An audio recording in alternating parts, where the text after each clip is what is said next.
Hello everyone, welcome back. इस video में हम लोग प्रेजेंट कंटिन्यूअस टेंस के बारे में जानेंगे।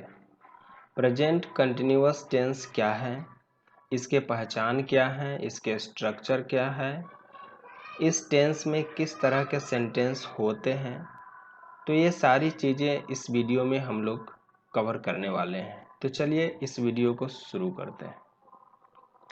तो सबसे पहले जान लेते हैं कि प्रेजेंट कंटिन्यूअस टेंस किसे कहते हैं। What is present continuous tense.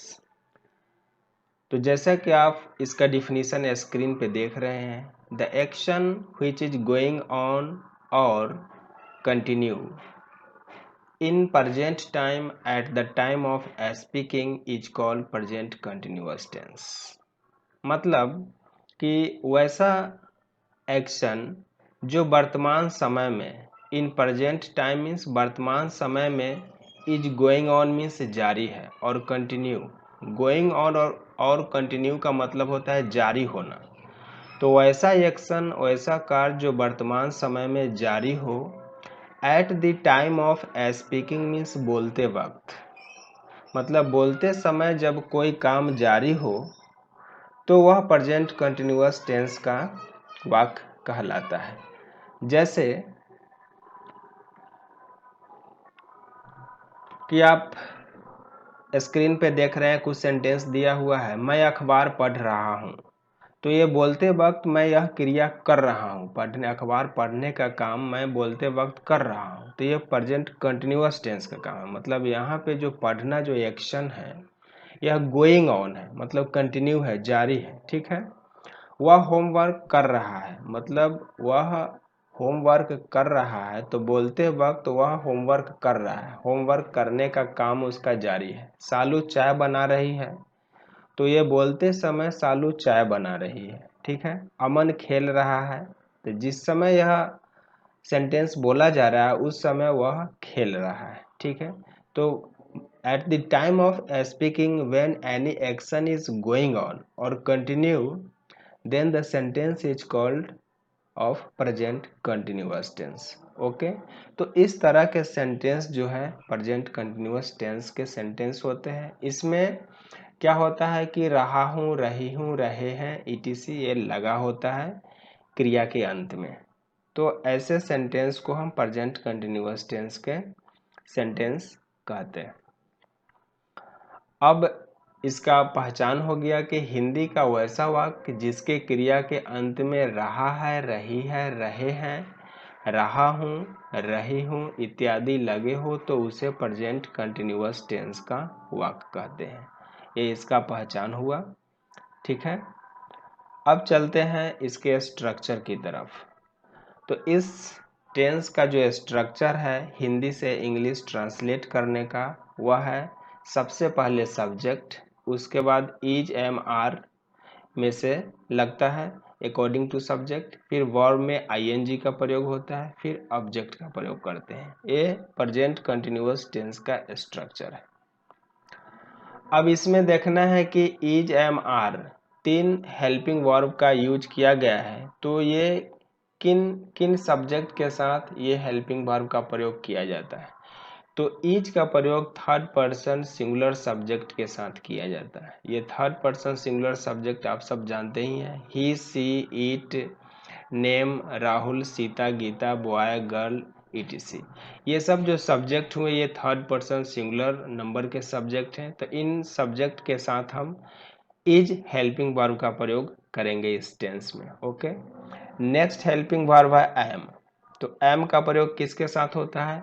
M का प्रयोग ओनली वन सब्जेक्ट आई है जिसके साथ एम का प्रयोग होता है, और किसी सब्जेक्ट के साथ एम का प्रयोग नहीं होता है। नेक्स्ट है आर। तो ये आर जो हेल्पिंग वर्ब है वो किस सब्जेक्ट के साथ होता है?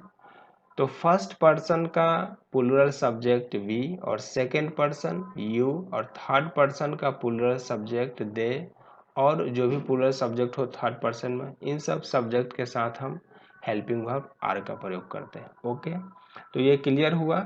इज, एम, आर में से इज किस सब्जेक्ट के साथ लगेगा, एम किसके साथ लगेगा, और आर किसके साथ लगेगा। तो प्रेजेंट कंटिन्यूअस टेंस में is, am, are helping verb के रूप में यूज किया जाता है। ठीक है। और मेन वर्ब जो होता है उसमें हम आईएनजी फॉर्म का इस्तेमाल करते हैं। ओके, अब चलिए एग्जाम्पल की तरफ। इसके पहले जान लेते हैं कि ये जो वर्ब में आईएनजी जो फॉर्म होता है इसको हम V4 के नाम से भी जानते हैं, और V4 को प्रेजेंट पार्टिसिपल फॉर्म कहा जाता है। अब कुछ एग्जाम्पल से समझते हैं, जैसे कि गो, ये गो वर्ब का फर्स्ट फॉर्म है, इसमें हम आईएनजी ऐड कर दिए तो हो गया गोइंग। फिर कम, ये वर्ब का फर्स्ट फॉर्म है, इसमें आईएनजी ऐड करने के बाद हुआ कमिंग। ये रीड, ये वर्ब का फर्स्ट फॉर्म है, इसमें आईएनजी ऐड कर दिया हुआ रीडिंग। राइट से हो गया राइटिंग। ठीक है, अंत में ई रहता है तो ई को हाइड कर देते हैं, फिर आईएनजी लगाते हैं तो ये राइटिंग।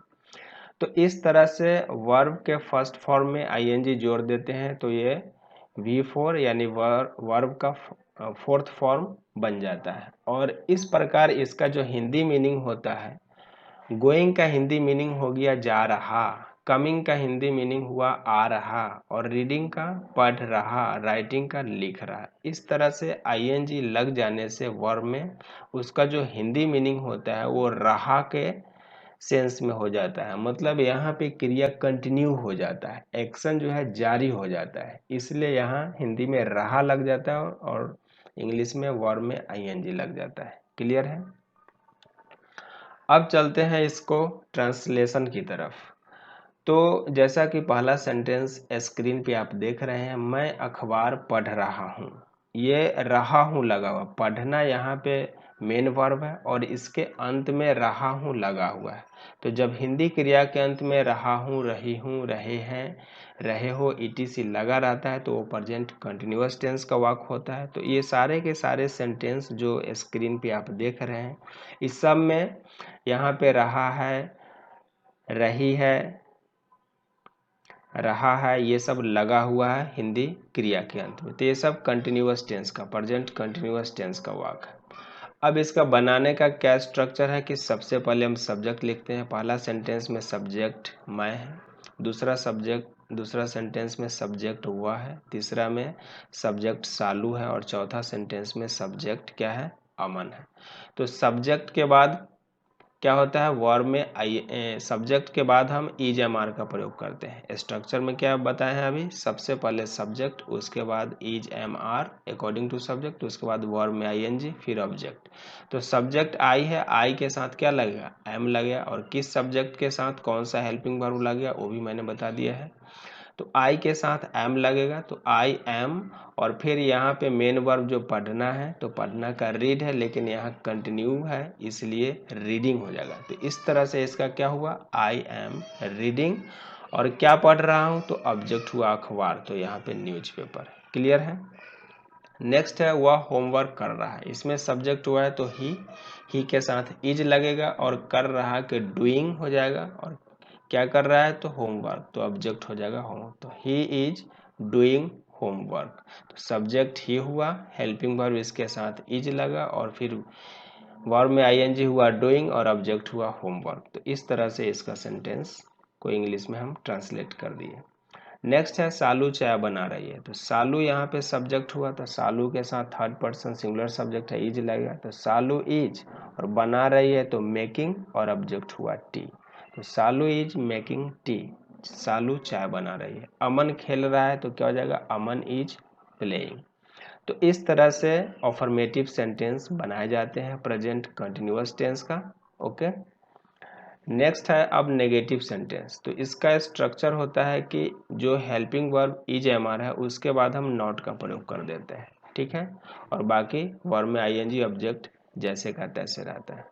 तो इस तरह से इसका क्या स्ट्रक्चर हुआ कि subject plus is am are plus not plus verb में आईएनजी प्लस ऑब्जेक्ट। एग्जाम्पल, हम लोग घर नहीं जा रहे हैं, यहाँ पे नहीं लग गया तो ये नेगेटिव सेंटेंस हुआ। तुम मेरी नहीं सुन रहे हो, नहीं आ गया तो ये नेगेटिव सेंटेंस हुआ। मैं यह काम नहीं कर रहा हूँ, नहीं आ गया तो ये नेगेटिव सेंटेंस हुआ। तो इसमें सिर्फ इज एम आर के बाद नॉट का प्रयोग करना है, थर्ड नंबर पे नॉट आ जाएगा, उसके बाद मेन वर्ब आईएनजी फॉर्म में आएगा। तो हम लोग घर नहीं जा रहे हैं, इसका क्या हो जाएगा, we are not going to house. तुम मेरी नहीं सुन रहे हो, तो यू आर नॉट, और सुनना क्या होता है लिसन टू, तो यहाँ पे लिसनिंग टू हो जाएगा और मेरी के me, you are not listening to me, तुम मेरी नहीं सुन रहे हो। मैं यह काम नहीं कर रहा हूँ तो क्या होगा, I am not doing this work. ठीक है, तो इस तरह से नेगेटिव सेंटेंस बनाए जाते हैं। अगर आप इंट्रोगेटिव सेंटेंस बनाना चाहते हैं तो इंट्रोगेटिव सेंटेंस बनाने के लिए इज एम आर को सब्जेक्ट के पहले आप रख देंगे और सब्जेक्ट इसके बाद आ जाएगा, तो ये इंट्रोगेटिव सेंटेंस बन जाएगा। ये आप खुद से कर लीजिएगा। तो आई होप कि ये प्रेजेंट कंटिन्यूअस टेंस आपको समझ में आ गया होगा। फिर मिलते हैं नेक्स्ट वीडियो में, तब तक के लिए be safe, take care, thank you, good bye.